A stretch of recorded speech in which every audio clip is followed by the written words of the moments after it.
তো মানুষের সমাগম বা কাজিয়ে যেখান দেখলেন আর কি, এখান মূল কারণ হচ্ছে এই পানির সমস্যা নিয়ে। দেখো পানি ভরপুর, কারো ডিগির তলে গেছে পানি নামে না, মানে পানি যাওয়ার যেটা মেন রাস্তা এটা একজনে বন্ধ করছে। এই যে এত এই ফাঁকে এত জমি, মানে 1-1.5 বিঘে জমি, এদি মনে করো অমন 2-250 বিঘে, মানে সাইডখান গাঁও মিলেই মানে রাইজের মতান 50,000 বিঘে জমি পানির তলত আছে, শুধু একটা ঘাটার জন্যে। এই ঘাটাটার জন্যে মানুষ জড়ো হয়েছে, মতামত দিয়ে নিচ্ছে রাস্তাটা ছাড়ি দিবে কি না। তো জমি বলি নয়, এটি এমন 8-10টা, এই যাখানে 8-10টা ডিগি আছে, এই ধর ডিগির অবস্থা, ডিগি পড়ায় দুগুণ ডুগুণ হয়েছে। এইটা তো পানির তলত নেট দেওয়ার জন্যে মাছ কাটা আছে আর কি। তা দেখো মেন ঘটনা এখন কি হয়। তো আমার যেটার মেন সমস্যা, মানে যেটা জায়গায়, এই জায়গাটা আছে এইকে, তা আমার চারখান গাঁয়ের যে পানি নামি দিবে, এইটাই হচ্ছে মেন রাস্তা। এই এদিক থেকে আসিয়ে এই ঢোলটা দিয়ে পাড়ায়া এই যে বাড়ি দেখা যায়, এই বাড়িতে এইটাই হচ্ছে মেন রাস্তা পানি যাওয়া, এই সাইড দিয়ে যায়। এই আমার পারিবারিক ব্যাপার নিয়ে হিংসে করিয়ে মাটি চাটি গাড়ি বাড়িতে করিয়ে, মানে পানি যাওয়া যেটা রাস্তা এটা বন্ধ করে দিয়ে থুইছে।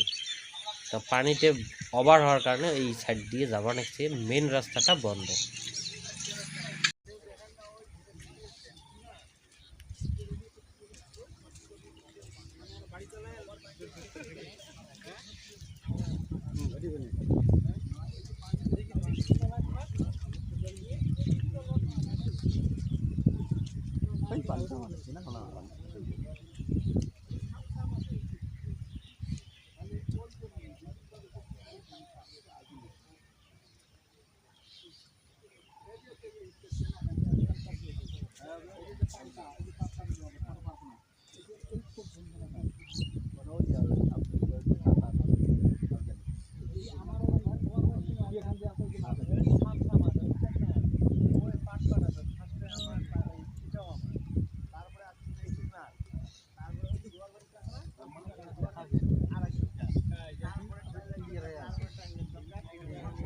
ওবার উইয়ে যদি খুঁড়ি দেওয়া হয়েছে, উইয়ে করছি যে মুই যদি খুঁড়ি দিন পাঁচ সাড়ে দিন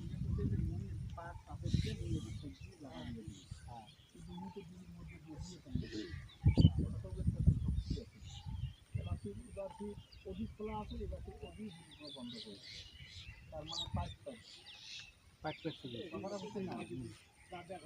এই মানুষজন কমান আছে, হ্যাঁ, যে এমএলএ এটি রাস্তা করে দিবে, থেকে কালভার্ট করে দিবে, এমএলএ ঘন্টা কালভার্ট করে দিবে, ব্রিজ বানিয়ে দিবে, তোমরা তার আশপাশ দিয়ে করে দিবে, তোমার মাঝে তোমরা বাহাদুরি করবে, এমএলএ ঘন্টাটা করে দেবে। মোট ঠিক না, তাহলে এমএলএ বাপ আছে কিছু করে দেবে, তাহলে মোর মাঝে মুইয়ে দিয়ে ঘাস করলো, মুইয়ে তো মেলা বুঝমিল করি কাম হইলেন, যে জমির মালিক বা জমির ওয়ারিশ তাক ডাকি বুঝমিল করলাম, কাম হইলেন, মানে ওমরা কিছুতেই মানে না। তা জমি এলা কইল আইনি ব্যবস্থা নেওয়া, যদি তোমরা পান আমরা দেবো। তা আমার রাইজে বুঝিয়ে মানে সিদ্ধান্ত নিলাম আমার আইনি ব্যবস্থাটা নেওয়াই ভালো হবে। তা আমার যোগাযোগ করবেন আছি। তো ভিডিও দেখি থাকো পরের কি হয়।